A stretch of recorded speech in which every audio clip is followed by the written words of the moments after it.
LOL. Oh no. That is not me this time. This is Mr. Wu behind the glass. So yeah, this is episode 123. Same as at 122. We are a Yeah. boatload of mess right now. That's not Yeah. me, by the way, shorts guys. So you can't even follow me for this one. That's Mr. Wu behind Hey, the glass. Billy Dean. In the words of Ray Leo, can you get your shit together? Yeah, exactly. Hello all. Welcome to Hockey on Tap podcast. This is episode 123. Timo Meier time. Actually, so I was going to ask you guys, if I had said it's Meier Timo with an exclamation point, would you have known what I was trying to get there? I guess. Miller time, Meier Timo. All right, good. I At mean, least I didn't- Miller and Meier really. I mean, I'll give it a pass because it would have been close, right? sure. I don't know. Your creativity is questionable at I times. thought that was pretty good. But anyways, I'm your host, Bill Dean. I'm, of course, here with my two co-hosts, Little Steve and Shorts Guy. Schwim decided to take the night off. He broke his car. We're brought to you by Primetime Radio, courtesy of Sam Wu. You can find us on Twitter, Instagram, Facebook, YouTube, and Apple Podcasts, Apple and Google Podcasts, Spotify, and iHeartRadio. Please leave us a 5-star review if you'd be so kind. Gentlemen, I think we have a special beer we're drinking. Shorts Guy wanted We to do. lead us off. So, once again, courtesy of my sister who lives down in Delaware, we got some Dogfish Head Citrus Squall before it's available up here. Mine's in here, I promise. And yeah, so I haven't had this. It is a what is it? Double golden ale. Yeah, it says our It's perfect storm with- infusing a double golden ale with grapefruit juice, lime peel, and blue agave nectar. Yeah, It looks delicious. and it's going to be available up here at some point. It's not available up here yet, so I'm going to open it and take a little sip here. Shorts Guy sister, this you're is the a- best. Cheers. Yeah, thank you to my sister Christine, and this is the first time we're all enjoying the same beverage on the same show. That's delicious. When it wasn't a power hour, that is. Yeah, that was not good. Let's not do that again. Ooh, that is very good. Wow. Yeah, I think I'm a we big should do fan of that this again. one. Yeah, I'm a big fan, and it's 8%. It's an 8%er too. This Yeah. is a very good one. Speaking Good of beer job. news, Wow. Speaking of beer news, did you see my my text to our group chat that your wife is going to be very thrilled about?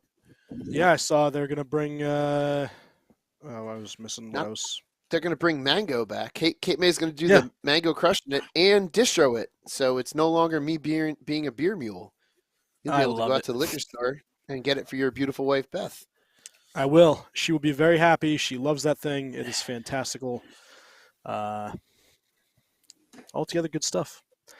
All right, gents. If you got anything else, let's get to what's on tap for today's episode. Here's our weekly snapshot. There might have been a couple trades this past weekend. I don't know. Maybe Sunday was. So here's my question: Is Not the this trade the you wanted to best? see.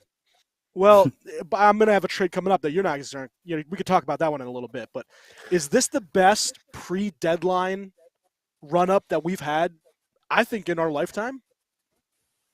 The amount of trades and names that have happened in the last month has been awesome to see. Some surprising ones too that I wasn't even sure that Yeah. they were going anywhere. Meter It's reader? it's been exciting, which means that I think Schwim took off on Friday for the deadline, and I'm just like, no one's going to be traded at the Yeah. deadline. Yeah, The day of the what a deadline is going waste. to be super boring. Seriously. Like the only thing that's going I'm to happen is Patrick Kane, but we already know about that trade. And actually, they're talking about maybe Wednesday for the Patrick Kane. Wednesday or Thursday. That'll be March beforehand. 1st. That would be my sister's birthday, who got us this glorious beer. Glorious. Happy birthday, so and thank you. I am a little bit upset that Schwim's not on here because I wanted to ask Schwim how he's going to feel in about 5 years when this lack of drafting is going to really just bite them in the ass and they have Well, no Ray Leo, prospects. Ray Leo just brought And brought to my attention they have one pick in this draft. They have it's The- 6 rounds. Yep, him and I were talking about it today. They have The one Lightning? 6th That's Yeah. awesome. pick. Yep. That is One awesome. single All they pick. have. But for real, like, what's going to happen in a couple years when this hole from lack of prospects because they've gotten It doesn't rid of all matter. of their draft? Yeah, I don't think he's going to care. If they win, because he's if they gonna look win, back if they at win 3 cups in 4 championships. years, Yep. in 4 years, it doesn't But matter. He won't give two But shits. I have And I a wouldn't either. feeling it may spell the end of Schwim and Cynthia, because he's going to be so miserable. You're just gonna He's going break to up be a so marriage. miserable from October until April that it might be enough to break up a marriage. But hold on, he's already miserable, so that's not going to change. I think anything. he's more miserable the No. more successful they are. He'll be even more miserable. But I did want to ask him what his opinion on the Lightning trading their defensive legend Cal Foote. I know he was very much a fan of Cal He Foote. was very hurt about that. Lightning defensive legend Cal Foote. The one pick in this draft is absolutely crazy to me. I don't understand how you can. Do they have anybody they can trade to get picks back? Yeah, I mean, I don't think you go. Do you even go to the draft? Like, aside from maybe wanting to go and like drink in Nashville, but do they even go to the draft? They should just have parties. Yeah, that's crazy. Holy crap! All right, so obviously we just talked about it. Major trades happened between basically from the time we got off on, when was that? That was the 20th, right? It was our last show. So on the 22nd, you have Blackhawks making a trade.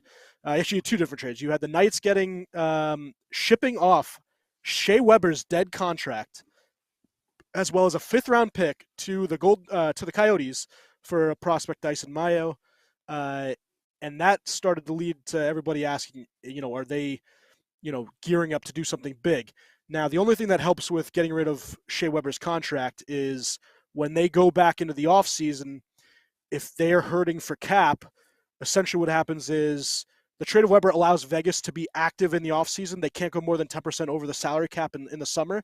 So if they had Shea Weber's contract on the books, they wouldn't be able to then exceed the cap to then remove, put him on LTIR. LTR is very difficult to understand. You need a law degree. You actually really do. Pretty much. But just from the simple little things that I understand from people, it's crazy. Some of these trades in general, you kind of need a law degree to figure out what in the hell is going on. We'll get to the 9. We'll get to the 9-person 4-pick trade that the Devils made in quite a bit. Man. Yeah. So you have the Weber trade. Then Nikita Zaitsev goes from the Senators to the Blackhawks along with a 2nd and a 4th. So they dump his contract, and you're thinking maybe the Senators are going to do something crazy because they kind of control their own destiny a little bit in that if they can beat Detroit, they could possibly get in as a wild card spot. So these next couple games against Detroit, they have back-to-back, is going to be, crucial for both those teams. But they're thinking, hey, maybe, Ottawa meant to make a move. Then you start to get in the fun stuff. Slavin gets traded from the Blackhawks to the Ducks. Not the Jacob Slavin. Not that Josiah Slavin. Yeah, a different Slavin, a suckier Slavin. But instead, that day is trumped by Dmitry Orlov and the Bruins. The Bruins get Garnet Hathaway, who is the epitome of a Bruin. He just looks like a dickhead. But Capitals get Craig Smith. They get a 2023 first-round pick, 2024 third-round pick, a second-round pick in 2025. The Wild also get a 5th-round pick as part of compensation for taking on some contract. But the Bruins get a defenseman that they do need, and they get a bottom 6, a very formidable player. Hathaway's a very good bottom 6 player. And then on Sunday, you start to get the big stuff. Jets getting Nino Niederreiter for a 2nd-round pick from the Preds. The Canucks deal for Vitaly Kravtsov of the Rangers, who he wasn't going to play there. He had to get his contract off the books for the Kane move that's eventually to come. They get essentially, and this is the best tweet that I saw, Drew Way, friend of the podcast, he comes on a lot. He said that William Lockwood is essentially what people mean when they say future considerations. It's just the actual person they put in the trade early. Very funny line. Follow Drew Way on Twitter. He's awesome. He explains a lot of stuff for dumb people like me. Avalanche, and this was a surprising move, and I see this with a lot of teams now. They trade for Keith Kincaid, and they give up Shane Bowers, who once was a first-round pick, a pretty good prospect, to the Bruins. But they get Keith Kincaid as backup just in case either Francouz or Georgiev gets hurt. And I think that more teams you'll see do that. But goalie depth, I just thought that was an interesting goalie depth. Yeah. Anything you guys want to? Keith Kincaid can, at least if you need him short term, can do something short term. Yeah. But he's definitely not a starter. That one I didn't even hear about until you just said it. But hey, man, that was good for Keith. today. That was today? That's why I didn't hear about it. I mean, Shane Bowers was- could very well be something in Boston Sneaky. also. Sneaky move by the Bruins. Yeah, I don't Yeah. like it. For their third string goalie. I mean they essentially, gave up nothing at all. I mean, Yeah. granted they don't. If something were to happen to both Ullmark and Swayman, they might be a little bit in trouble. But Yeah. I don't know. It's just it's strange that they would. I mean, I don't think Shane Bowers is like a guy that's just never going to crack an NHL lineup where you send him over for a third string. Yeah. I mean, maybe the Avs know. The Avs obviously know more than we do, and it's someone that has been in their system for a little while, and they can see what he's done. But I think he's a better player than who they got. But we'll see what happens. And the Bruins once again coming away looking pretty good. So on Saturday night, this is Saturday night the 25th. Emily Kaplan comes out and basically affirms what everyone has been thinking. Essentially, Kane's leaving the Blackhawks road trip in California. He goes back home. Mutual interest between him and the Rangers, plus momentum. As long as New York clears cap space and finds a third-party broker, expectations basically that it gets done. I've seen all over the league that it's 98% done. They just need to wait for the cap hit to accrue on Wednesday. That's the first day. They were able to send down Braden Schneider today after yesterday's game, which they skated 4 defensemen after, and we'll get into Ray Leo asked me about Spitgate. Patrick Kane leaves, and Kane is essentially yielding his no movement clause power, and Chicago will basically take whatever the Rangers are willing to give, which I was very nervous when they said that Braden Schneider was not playing, because if they were trading Braden Schneider for Patrick Kane, I was going to lose it. Shesterkin for Kane, 1-for-1. Yep. Oh, that's a great trade. Yep. Yeah. Jarl Halak is my starting goaltender. You want to see someone happy? Yes. That'll be Billy Dean. Louis Domingue was my starter last year. Yeah, but that was 2 injuries. I don't want it because it's a trade. Trade's a much different thing. Hey, let's not talk too much smack on New Jersey and Lightning legend Louis Domingue. And Pittsburgh legend. Now Pittsburgh legend. Yeah, he's a Ranger too. He's been on all of our teams. Yeah, he's a Ranger now. He's actually in the AHL. He's like a second coming of Kevin Weeks and Keith Kincaid. They both have that, and Van Beesbrook too. Van Beesbrook played for the local teams. Speaking of Kevin Weeks, did you guys? And this is more on the Kravtsov stuff. Did you see how Kevin Weeks broke the news on Vitaly Kravtsov going to the Canucks? He's doing plumbing underneath his sink, and he's talking about how the Canucks just got Vitaly Kravtsov for forward William Lockwood in a draft pick. And he's just fiddling around beneath his sink. And very funny. Good stuff by Kevin Weeks. You know what? I'll tell you what.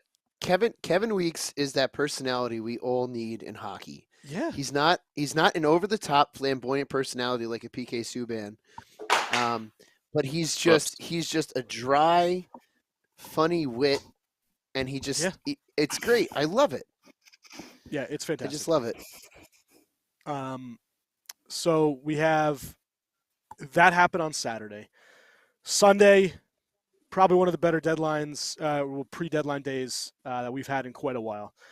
Evgeny Dadonov and Denis Gurianov get swapped between the Stars and the Canadiens. Canadiens get a good, Gurianov can fly. If it works out for him in Montreal, that would be a great trade. Stars getting Dadonov. They're hoping, obviously, to jumpstart him a little bit. The Golden Knights then trade for Ivan Barbashev, which apparently the Knights are still willing to make another big move, and that Barbashev's more of a minor move. Barbashev's a very good player. Blues get my cousin Zach Dean in the deal.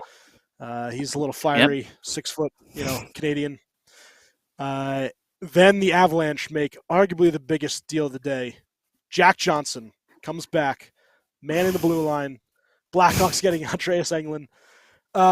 What was the tweet that my brother had sent to us on about Jack Johnson? That basically the East is getting this guy, and then it's the Avs loading up with Jack Johnson in the West. Yeah, the West hasn't done anything. No, they haven't done a lot. I mean, outside of the Knights making 2 moves, yeah. I don't know what's left. I mean, there might be some shockers out there, I guess, that might actually trade, because I think Niederreiter, I heard JT Miller's name is up in the air again, right? JT Miller's up, of course. Brock Besser, Besser, Jacob Chikrin. Yeah, it's like who's left? Because Kane's spoken for basically, so you don't even got to worry about that. But it's like who else is? Who else is going to go? Laugh so hard if that fell apart. If that Kane deal fell apart. If I don't know how 3 o'clock on Friday. If 3 o'clock Friday rolls around and that trade is not announced. I mean, I don't know what could blow that up. I mean, Kane would be the only person that could blow that up.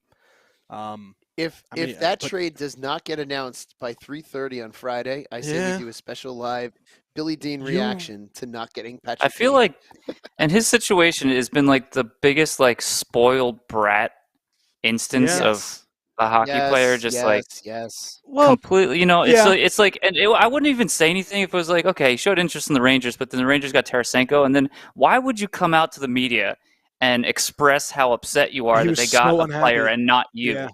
Like, I don't understand. Like, it's just so bizarre. And then, you know, he basically forces his hand into making some kind of trade. And I'm sure the Chicago will get something, but nothing near what, like, you know, a Tanner Jeannot would get, or you know, even Timo Meier. And you know, they're probably gonna get, you know, maybe a lower end prospect, right, in a second rounder, maybe 2 second rounders, something like that. I don't think they're even getting that. Apparently, a lot of people, especially beat reporters, has said in Chicago to tell the fans, do not expect anything back of substance. That they are literally going to get fleeced on this trade, which is the only way I would take it. But I mean, it's unfortunate. I mean, I actually, Chicago, you know what? I don't feel bad for Chicago. I take that back. Well, true. Sorry, Chicago fans. I feel bad for the Chicago fans. Yeah, not the organization. Yeah, exactly. Ray Lewis says Tom Wilson. JT Miller went to IR. I still remain by saying Patrick Kane's handling of this entire situation was a little bit childish. It's the first real instance we've got of a player kind of being like a basketball player in that they essentially control what they want to do. A prima donna, prima donna. Yeah, basketball players do that all the time. Being vocal in the media about it, like straight up, you know, saying it to the world and not just like behind doors with management or whatever. Oh yeah. Absolutely. You know, I'll tell you what. Maybe that is the course of action I need to take to get a call up to Bone Storm. I'm scoring double digits. I'm scoring double digits in middle school floor hockey. You got to go to the call up to Bone Storm. You got to go to the press. Yeah, go to the press. Seriously. He's on a podcast right now. The Woo Report. Yeah. Yep. You know what I'm going to do? I'm going to go on the next Woo Report, and I'm going to complain that manager of Bone Storm won't give me a shot. So unbelievable. We talked about Lightning. Tanner Jeannot, Predators getting defensive all-star Calfoot, a 2025 first-round pick, which is top 10 protected, a 2024 second-round pick, a 2023 third, a 2023 fourth, and a 2023 fifth. And I've never seen that is a bottom six player get acquired for this type of package.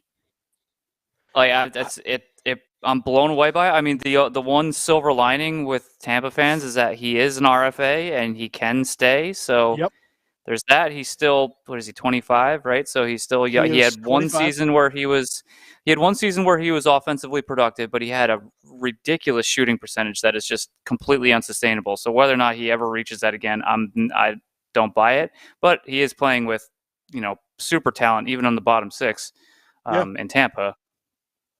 So you could see that. I mean, he's a effective player. I mean, the one thing Tampa needed to improve their team, they still might need like a bottom pairing D man, but they need to get getting tougher to play against going into the playoffs is always something any team wants to be, and their fourth line is ridiculous, by the way, with Belmar, Corey Perry, and Maroon, and then you had Tanner Jeannot, Brandon Hagel, and Ross Colton. Well, not I believe. Hagel's on the second line. It's Paul, Nick Paul. Paul, yeah. So that's it. I mean, it's good. There's no reason why you can't bet on them potentially coming out of the East again. It's like, I mean, this is a mega package, and I would ideally not want to pay that much for anybody, let alone a guy that's going to play in the bottom six. But his qualifying gonna offer. have It's a good addition. It's a good addition, though. It's good. They're going to find a black hole of a season in a couple years, and they're going to have no one to fill that hole with. No, and it it's won't gonna be a couple years. hysterical. They're still going to be good for a little while because their players, the core is still Not young. yeah, so still they're, pretty young. Yeah. you know, again, you're going to have to worry about. And Breezeball, I feel like Breezeball has whatever kind of way to. It's like the one player on the roster, right, that they needed to ditch. And Schwimm's been talking about it all season is Cal Foot, and there he goes, just like that. Poof, he's gone easily. The one, so as much as I'm making fun of them, as much as I'm making fun of them, I did hear something about how successful the Lightning are at scouting into those later rounds and finding those good late round picks too. So, you know, the Lightning will they probably be fine? Yeah.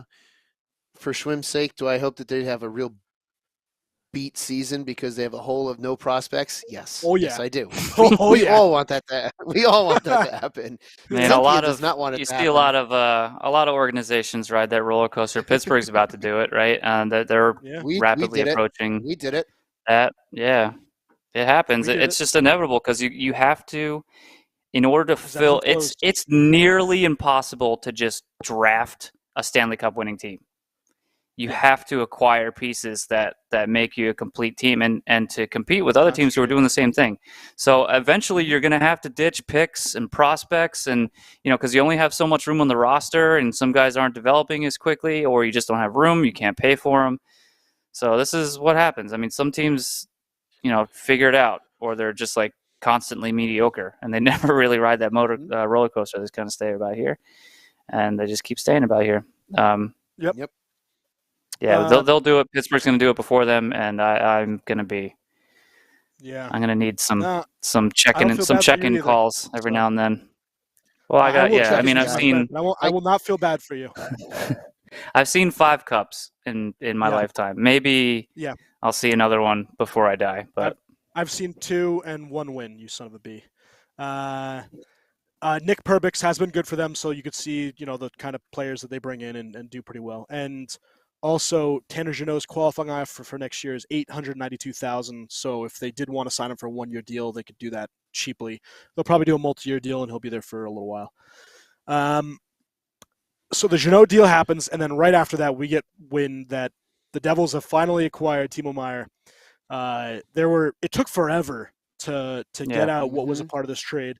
Who was this? Scott Harrington? Was that the injured player? Who was the injured player? No, it was Harrington. A player on the Sharks was the injured player, and eventually they kicked him out of the deal. He was not a part of it, but they had there's a whole bunch of AHL guys. So that's Santeri, Hataka, Timur, these guys. Thank you for having ridiculous names. Superfins. Ibrahimov, the Superfins. And Zach Edmund. They were added as AHL contracts to go back the other way. I looked up Edmund's stats last night. They're not good. He will not. None of these 3 guys are good. Yeah, they're going to be career minor leaguers. That's just depth for because you got to fill your minor league roster still too. So yeah. In 12 games with the Barracudas, his goals against average was almost 4.5. Oof. It's like 4.48. It's like, and you can send him to what do they send him to? The OHL? Who's ECHL? So they would send them to Adirondack, but his ECHL goals against was 2.22. So just a little. Yeah, that's better. usually where they send him to develop. That's the one good thing that Jesus Christ, dropped my phone again. The one good thing that league is for is developing goaltenders. Even though there's not a lot of talent there, the goaltenders can play a lot and get coached. So. Yep. And the Devils have a good system too, so it could be good for him. But we already put Scott Harrington on waivers today.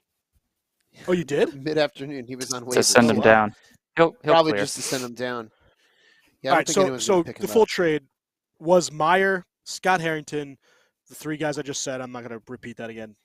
Butchered even more. A 2024 5th-round pick, which is Colorado's. The Sharks get 2023 first-round pick, a conditional 2024 second-round pick. Now, that conditions it can go to be a first if what happens, Shorts guy? Did you see that? Is it they make the conference final? Something. Yeah, we got to make the conference final, and Timo Meier's got to play 50% of all the games that he can play leading up to that. So that could be a 2024 first. 2024 7th, Fabian Zetterlund, who you could talk about in a minute.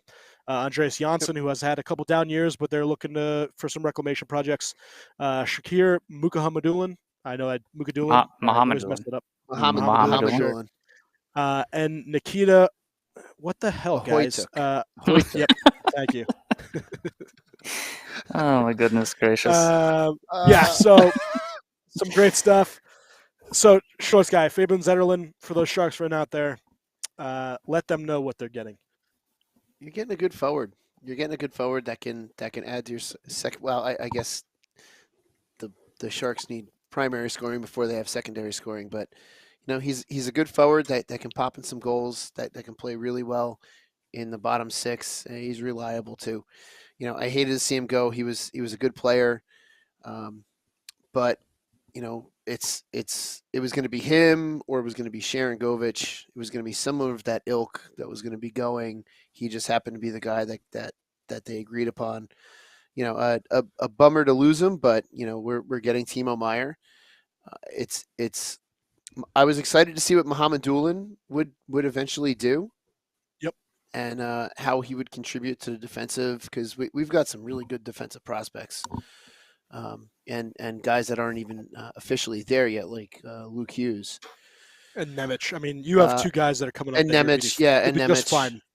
You'll be just fine defensively. But we're talking about it.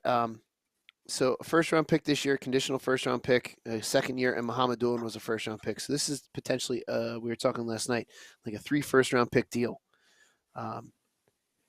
Janssen, that's kind of a salary dump for us, which is great, because he was languishing there in Utica.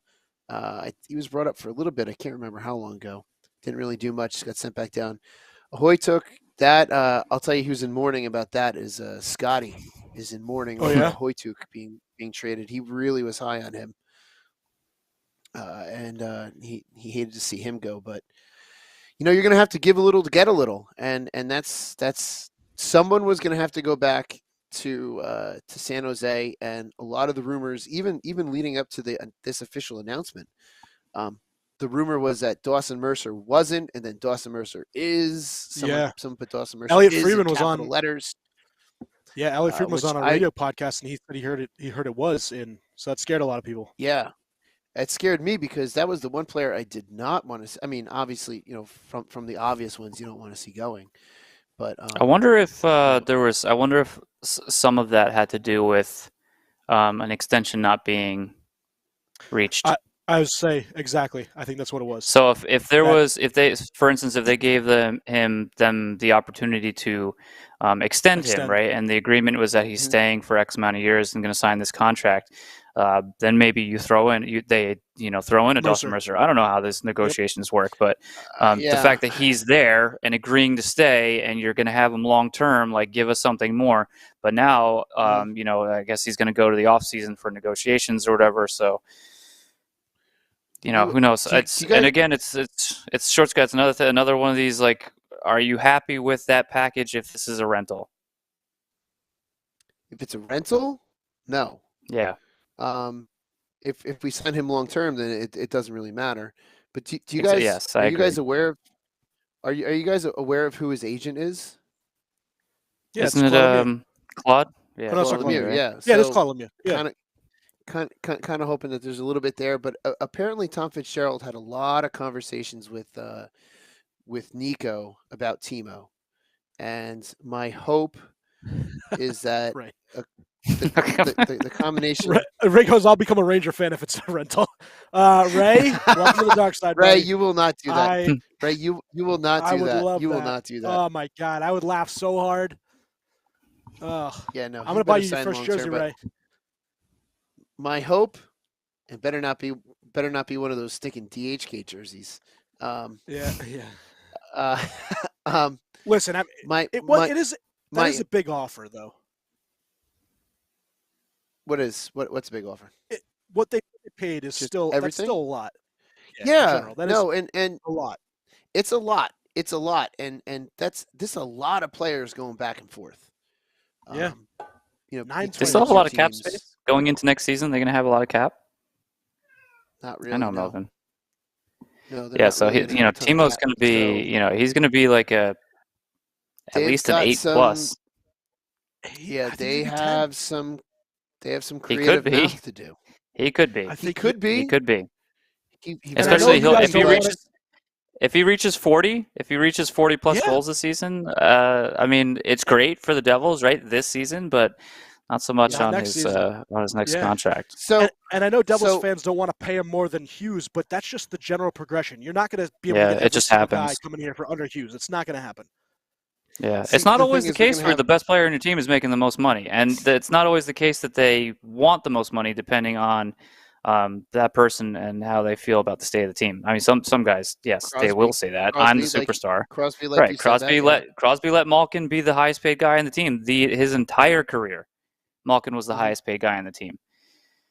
And- So, But then you and see on the you other get some side, other a guys guy too. like you see on the other side, a guy like McKinnon who bandied his game after Sid. He took the most money, and that's within his Mhm. right. So, you're not always Yeah. going to have that where the It's- best player is making the most and everybody falls underneath. It's going to be interesting in the offseason because there's also having to try to figure out the re-signing of Bratt Yep. along Yeah. with Timo Meier and trying to fit all this within a cap that's not going up significantly a lot. Unless, and then who else? We were talking about this last night. Someone else's salaries. I think Siegenthaler's salary jumps from like 1 point something to 3 next season. We have a couple other people that we have to sign or that we have to dump. Let's see if I can. I think I should have Ray that. said Severson comes off, right? Comes off the books. Severson's going to come off. My guess is Severson. I mean, we could potentially see Severson moved for a couple picks. Maybe reacquire a first round pick. Current cap space if he's right coming now. off the books for a 1.3. free agent. Yeah, not for a free agent. How are you going to get a first round pick for a free agent? No, at the deadline by Friday. I'm not saying that he's. Are you gonna- you're gonna trade first him? round pick for Severson? No, I'm just No come on. way. I want to know that I'm Have hearing you this not correctly. seen- You Devils you not fans. Have you not seen what Tampa just did? Anything is possible. If we've doesn't seen I mean, anything, why would that you get any- rid of him? listen, I'm just all right. So just let me throw that out there, okay? Okay. You don't always have to be. Don't always have to be Just put it out in rational here. Put it out in the universe. We'll see what happens. I mean, we You are don't hot always- takes, so there you go. We don't always have to be rational. Ryan Graves is a UFA for next season. Who else is a UFA? I'd want to keep him. Eric Halla Yep. is a UFA. Yeah, he can go. He stinks. He can go. Who else? Tomas Tatar is a UFA, and Miles Wood is a UFA.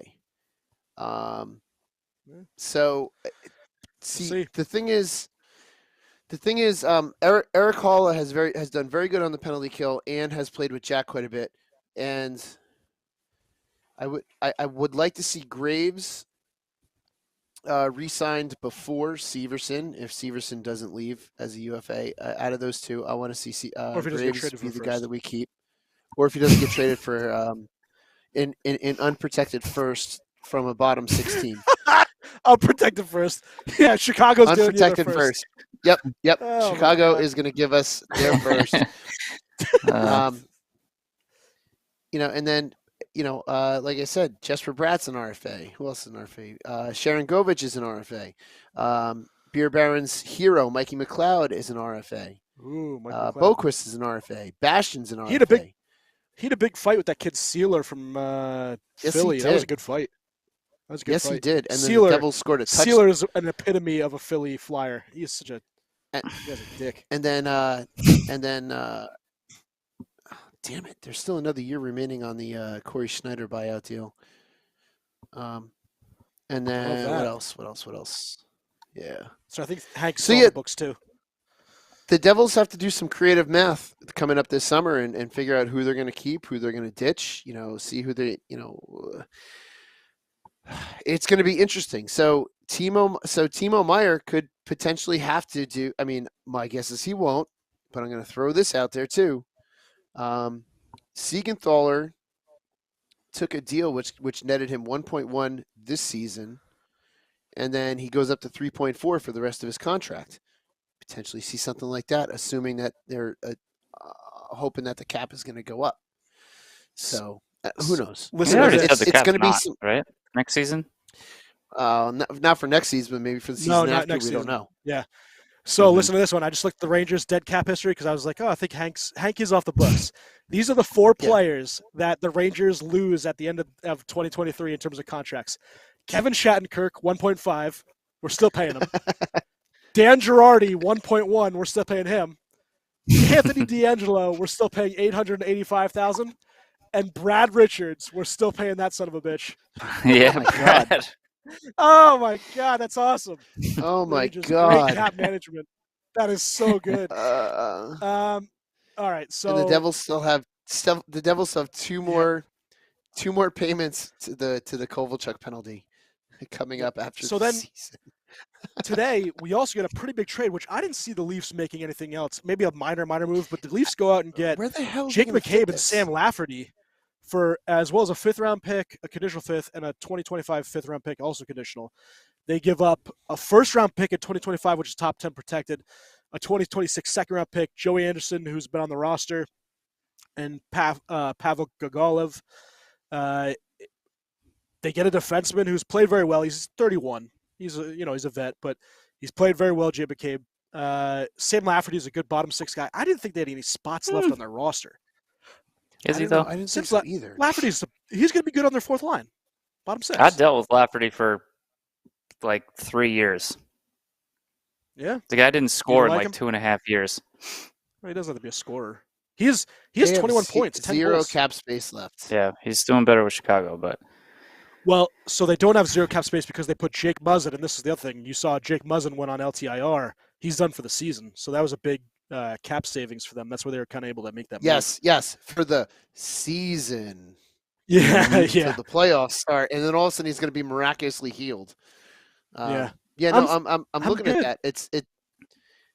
Their LTIR space is almost 7 million. I'm looking at it now. Their Yeah, projected it's- cap space is 0. And then you have Matt Murray on that LTIR as well.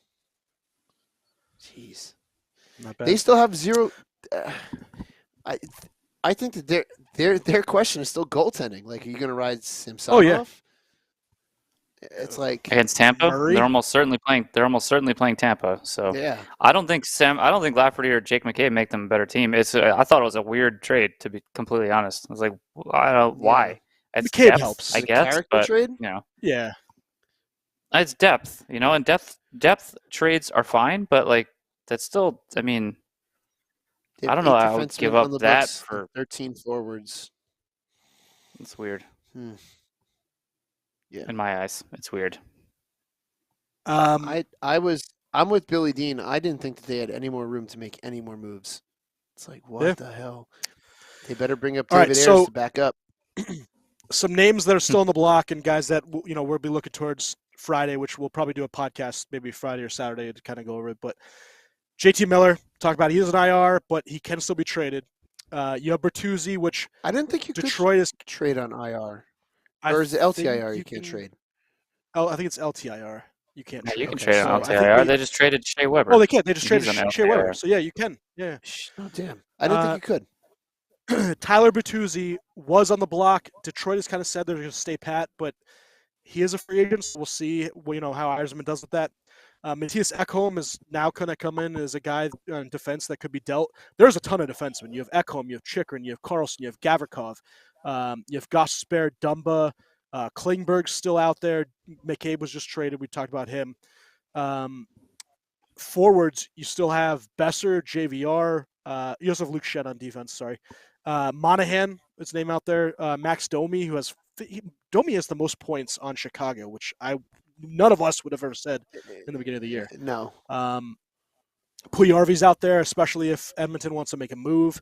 In goaltending, you have Reimer, you have Korpisalo, and then Steven Gibson. First Mhm. goalie in 60 years with 3 wins of 50 or more saves in a month. He's had a ridiculous month. Someone that Pittsburgh obviously needs because their goaltending stinks to high hell. Jeez. Mm-hmm. I also wanted to He go over needs- this with you guys. So, go ahead, Shorts. Sorry. I was gonna say he needs Denny Lemieux to call the front office for him and say trade me right Yeah. fucking now because he has been so disrespected in Anaheim.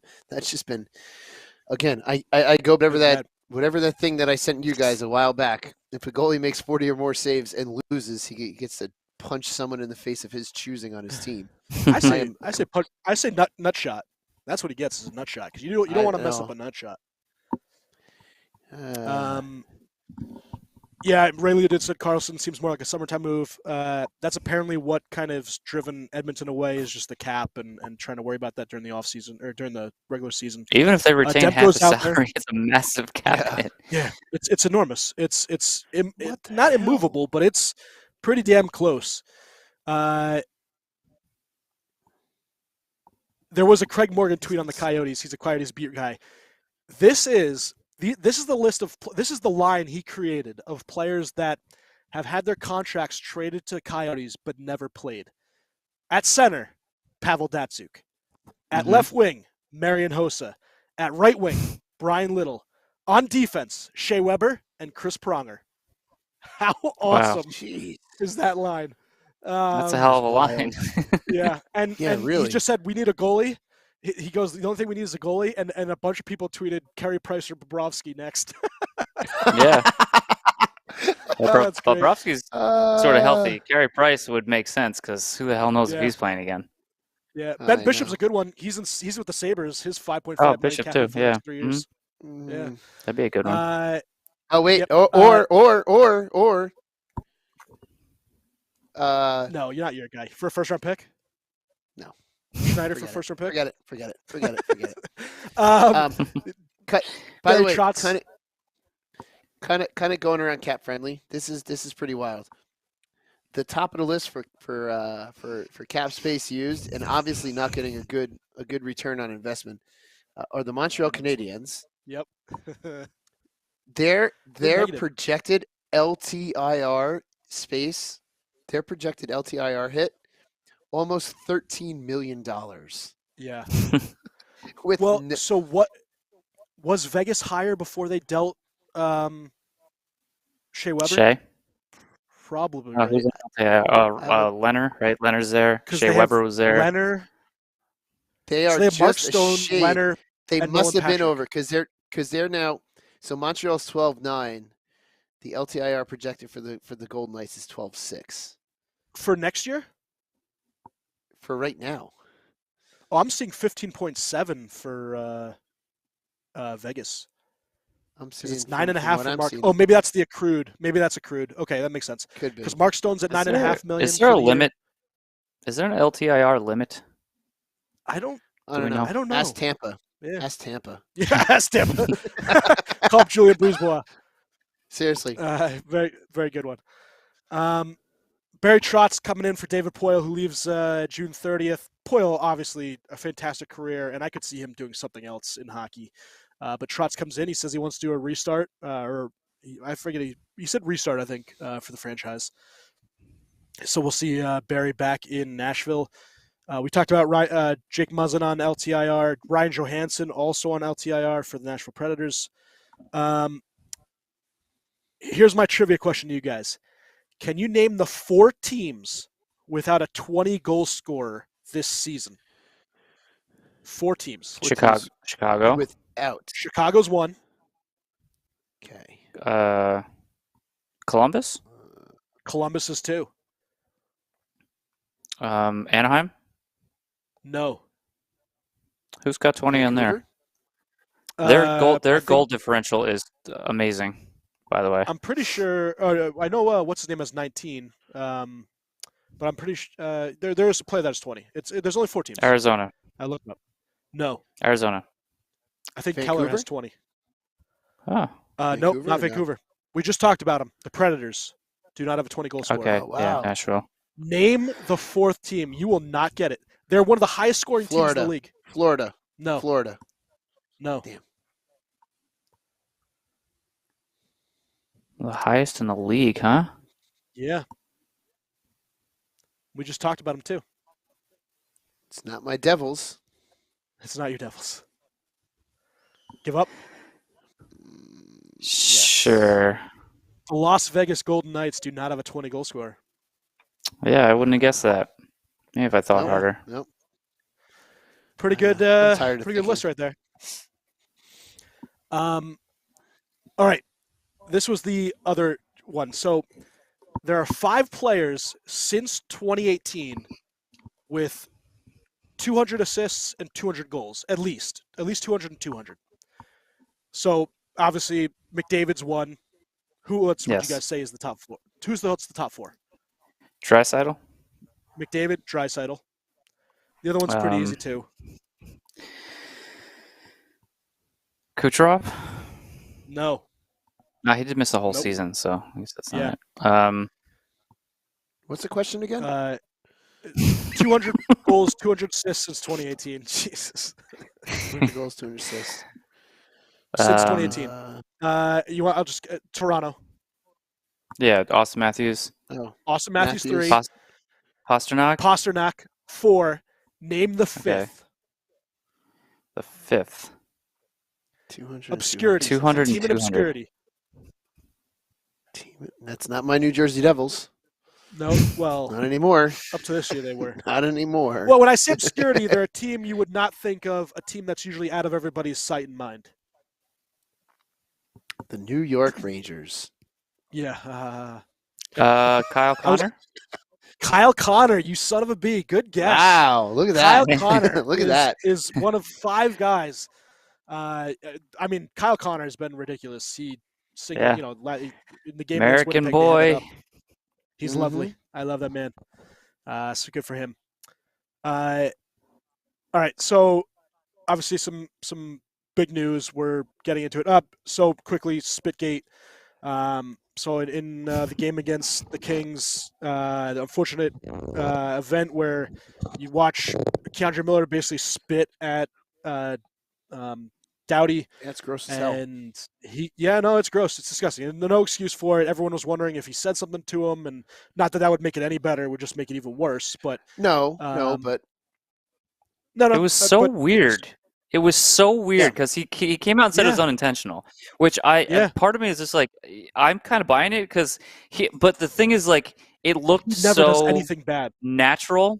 Yeah, no, he's a pretty clean-cut guy, but he just looked like he was just, like, spitting, but at the same time he was looking directly at Doughty, so I think he was just, like, instinctively spitting to spit and not having any realization that he was spitting, like, at somebody. That's what it looked like to me, but it was so weird because he just had, like, this blank face. Yeah, he apologized to him, right? He met with Doughty in person after the game, apologized. I guess the Kings kind of understood it too. But I mean, they'd have a right to go out. Ray Leo, it looked like he was. Ray Leo looked like he was looking directly in Doughty's eyes, but he also looked like he was just like. He was dazed and confused. I don't know. It was weird. Yeah, it was weird. Like like he had no idea he was spitting. Like I've seen somebody spit at a player before, and they like put some emphasis into it, right? It's just like I'm spitting at you, and he literally just like stood there motionless and just like spit out of his mouth. That was a big loogie. It was visible on the camera. Yeah. Yeah. I guess maybe I didn't see that. I didn't zoom in on the loogie. It was gross. It was absolutely gross, but it's just I don't know. Not called it's for. Weird, but it's inexcusable no matter what. But I'm glad he came out and apologized about it at least, right? Yeah. Yeah, and I'm glad that there wasn't something even worse. That Doughty says something, because unfortunately you have a black player spitting on someone. You think that you kind of it comes to your mind like hope to God he didn't say anything that could come across just in general. But so we have some other stuff and stats for next time, and I'll take a look at it. Steve, no one's going to talk about Kapanen. Well, no, that's what I say. Just quickly, the last time the Capitals and Penguins were both out of a playoff spot past the 900 game mark of a season was April 18th, 2006, Sid's rookie year. Yeah, I think they're in a spot now, though, aren't they? Well, technically by points percentage, but I don't know that you guys are handily, right? I think when they not handily, no, but they're in by points, not percentage. That it's point percentage as you out of it. I think. I actually think no, because points they have a lot of games in hand, so over like all those other teams basically. But I think when they beat St. Louis, it put them in a playoff spot, and then they beat Tampa the next night. I believe I could probably just look at the standings, right? You could. The waiving of Kasperi Kapanen was a good first step. They got $3.2 million off the books.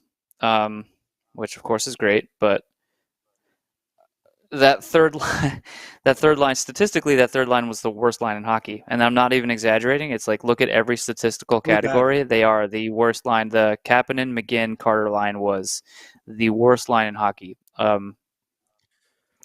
think McGinn is now 25 consecutive games without a point. Not a goal, a point.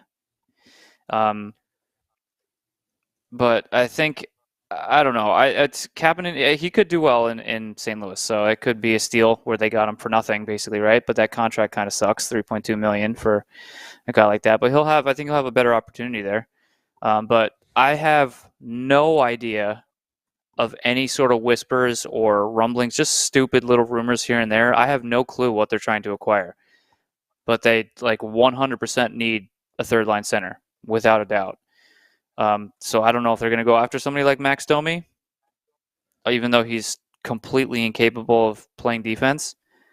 It would be a boost regardless. With some offensive production, he won't play the penalty kill, which I don't think is necessary when they go to acquire. I know somebody talked about reacquiring Nick Bonino, which I don't know if that is a thing. Jacob Chikrin was another thing, which would also be great because they do need. First they need to shed some defensemen and then get Chikrin, because I still be a big deal would too. love to see. Yep. I would love to see. I don't think Ty Smith is going to get the opportunity for the rest of the season making a playoff push, but I did like what I saw of him. So hopefully we can see more of him, potentially next season. But he could be a human mistake machine, though. But yeah, he was solid, and I like that he's being coached by Reardon, who's very, very good with young defensemen. So I had some high hopes for him. He's doing well in Wilkes-Barre. He came up and he did well. He was on the number 1 power play. He did all right. I mean, the power play is kind of a mess no matter who is at the quarterback position, but he did well. He was scoring points and getting big minutes. So I give him a lot of credit. But yeah, as far as wish list goes, I don't. But I have no idea what they're going after. But the clearing cap space helps. Bottom 6 is more important than a goaltender, you think? Oh, I would love a goaltender, but I'm 100% positive they're not going after a goaltender. Well, what would be your first choice? Would be goalie. Oh yeah, I would, because number one, I mean, they still have to resign Jari.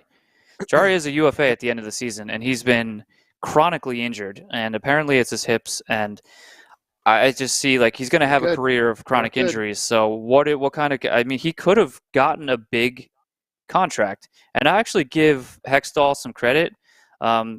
This season, he deserves a lot of criticism, and not for the contracts of Letang and Rust maybe a little bit, but Letang and Malkin and those contracts, those are great contracts. We're talking about the Jeff Carter contracts, the Kasperi Kapanen contracts, the Brian Dumoulin, it wasn't his responsibility, but some of those McGinn and Bluger, he signed those contracts, and those are all. I mean, they're not wow contracts, but they're all albatrosses because they add up. $3 million here, $3 million there, and these guys are detrimental to the team. So but I will give him credit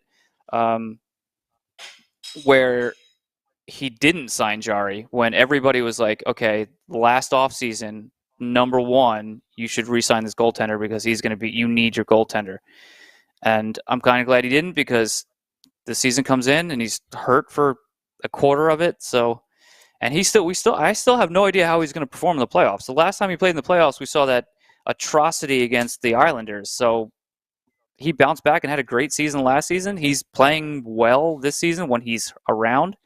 Casey DeSmith is a disaster basically all the time.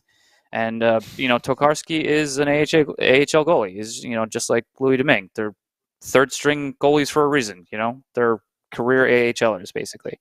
Just give them spicy beef. So I would love to see some goalie depth. Whether or not they go for it, I don't think they're going to do it, to be completely honest. I think they can only make so many acquisitions because no one's going to take these horrible contracts. Steven? I think he can wave back in. Steven, I will do you and Pittsburgh a favor and offer my services for league minimum as your third-string goalie. I will provide that goalie depth you need for league minimum. Thanks, Guy. Appreciate it. You're welcome, Guy. It wasn't Pittsburgh. It was the Islanders. Islanders in points percentage. Called up the Bone Storm. Islanders and points percentage are sitting pretty bad. All three of Buffalo, Detroit, and Ottawa have 5 games in hand on the Islanders. So Islanders not sitting pretty. That's what it was. Boston is still rolling. Carolina's chugging along. Devils Rangers. That's what's going to be that first round matchup, which is going to be crazy. Toronto.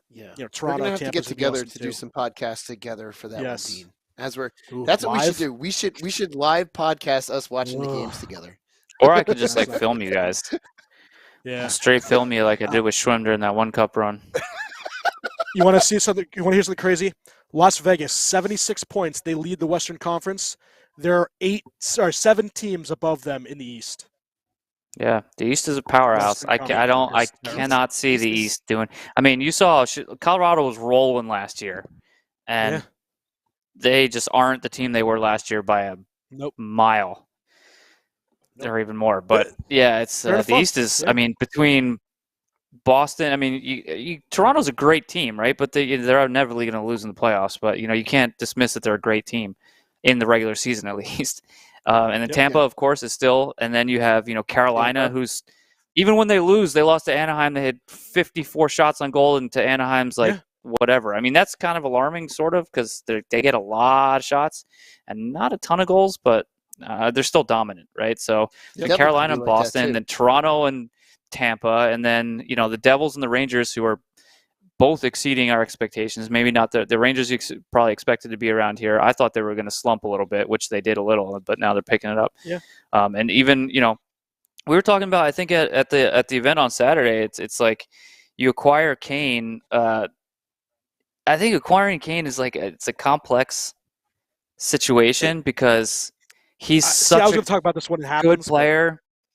Yeah, I mean it's going to happen. So he's just like you can't not take Kane, especially for the minimal price that they're going to get him. Yeah. But but I don't know. He's such a great player and he's going to help, but he doesn't address anything that the Rangers really need. Well, to be a complete team, Agreed. You know what I mean? So it's like, are they quiet? Because Tarasenko and Kane are negatives defensively. Yeah. Which is not something you really need to add to your roster, but hopefully. And as far as puck possession goes, they don't really dominate in that area either. So you're hoping they're just driving and they're scoring goals. Well, not as much. I mean, at least not this season. But you can chalk it up to being on a horrible Chicago team or him pouting the entire time. Who knows? But if he can turn it around, maybe he can. And maybe they'll just be like an offensive juggernaut and they'll just outscore everybody, and it won't really matter. Or Shesterkin's going to become superhuman come playoff time, and it won't matter that their defense is lacking. But yeah, it's weird because you can't turn this down ever, right? But it's just like I'm saying, I was just like, he's not really like the guy you go to like Tampa, for instance. They don't need a Patrick Kane at all. If they got Patrick Kane, you'd be like, well, that's cool. Like they just got more offense, but they get Tanner Jeannot. They paid the worst price tag probably ever in the history of sports. I'm exaggerating, obviously, but he completes that roster. That's like the perfect fit for Tampa and what they need right now. So it's weird looking at the two acquisitions because Kane will inevitably come over. But you get the flashy name, superstar Hall of Famer, right? He's coming over, and there's Tanner Jeannot, who's really probably not going to make much noise over anything. Trying to sell jerseys. You're just trying to sell jerseys. That's what you're trying to do. No, I mean it's good. It's good for the team. Both Tarasenko and Kane are. It'd be nice if you keep one of them at least, but I don't even know if that's going to happen. Yeah, I don't think you keep it either. Because it's a lot for rental if you don't win. And the thing is that both you guys paid some pretty hefty prices to bring in acquisitions for a playoff run, and one of you's not making it out of the first round. Yeah, that's the thing. Like you realize that most. Yeah, one of you two guys isn't making it out of the first, and that's the shitty thing. And now I'm swearing because I'm passionate about this playoff bracket because it shouldn't be this way. But even though, with how well all these teams are doing, it might line up to the point where the Rangers are playing the Devils, as a 4 and a 5 or something. But all right, listen, that stinks. That stinks for both you guys. We had Jimmy VC or Barclay Goodrow playing on that second line right winger spot. That's not ideal. You'd like to take either a Kakko or a Lafreniere and put them in that spot. but they're playing so well on the third line. I could see why they'd go out and get a right winger for that second or first line. I think it's listen. We're going to pay equivalent of Tarasenko plus a little bit more to get both Tarasenko and Kane. I'd rather have two guys for that price than one guy like Timo Meier is going to cost, especially if they are Rangers. Listen, defense is not ideal. We have one of the top 5 defensemen in hockey, Adam Fox. That's great. Mm-hmm. You know, Trouba's been okay. He's been okay. Miller's had his ups and downs. Sometimes he looks like he could be a top 5 defenseman.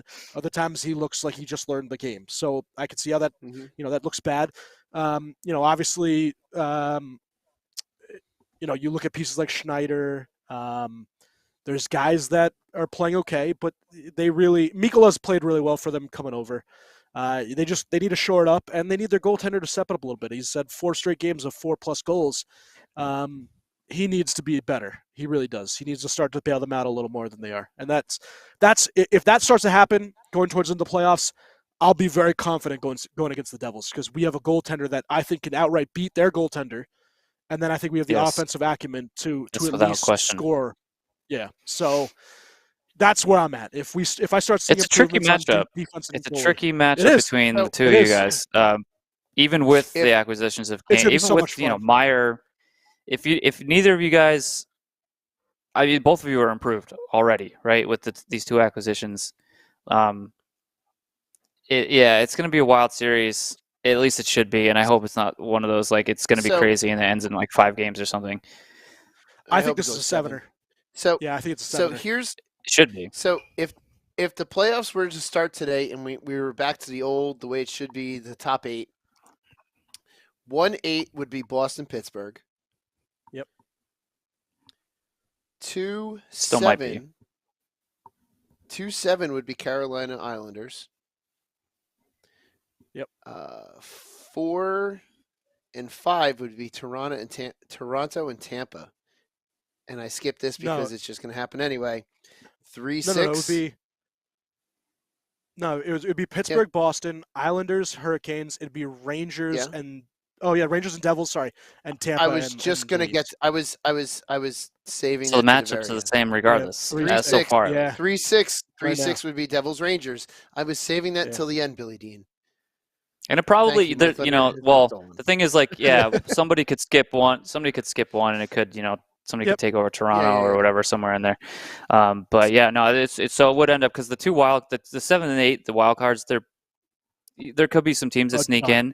So, but that's going to be that. But I think that the top 3 in each division are square. It's just who's going to take 2 and who's going to take 3 in both. I know we started a little late, so this will be my last question before we get out of here. What team that could be in the 7 or 8 in those wild card spots would you be most scared of if you're Boston or Carolina? The Penguins, the Sabres, the Red Wings, or let's say the Ottawa Senators? Because I don't think Islanders are making it. I mean, I think Buffalo. I don't think. Yes, Buffalo is they're one of I forget how many teams to score 7 goals in a game. They're tied with Edmonton, I think, as the most team to score 7. But I don't know. I mean, I don't know. But I think I don't think Pittsburgh and Boston I don't think Pittsburgh matches up with Boston well at all. You guys, but as far as playing Carolina, I think I think they can. I mean, they've lost every game to Carolina this season, but I think 3 of them went to overtime. So, and I think the other one was a 1-goal game, also in regulation. So, I think they can match up well with Carolina. But if they play Boston, forget it; they're toast. I think last year we only had 1 win against Carolina, and we beat them in the playoffs. So, regular season doesn't mean anything in the playoffs. Playoffs are a whole different battle. Yep, whole different. All right. This beer. Let's see. Craig Best. I don't even. Wow. Okay. That's a lot of slander there, bud. I'm going to be very happy when you're crying and I'm advancing. All right. What are we doing for beers here? I think Salt 425. I freaking love it. Yeah. 425. I like it. I can't wait for it to be distroed up here. And the best part is we both have 2 more. Mm-hmm. I love it. Shorts guy, Shorts guy's sister. Appreciate it. Love you guys. Thank you, Christine. Happy we will birthday, be Ryan. Yep, Christine. Shrimp, take it away. Shrimp, you suck. Yeah, take it away, Shrimp, Shrimp. take it away. Piece of shit.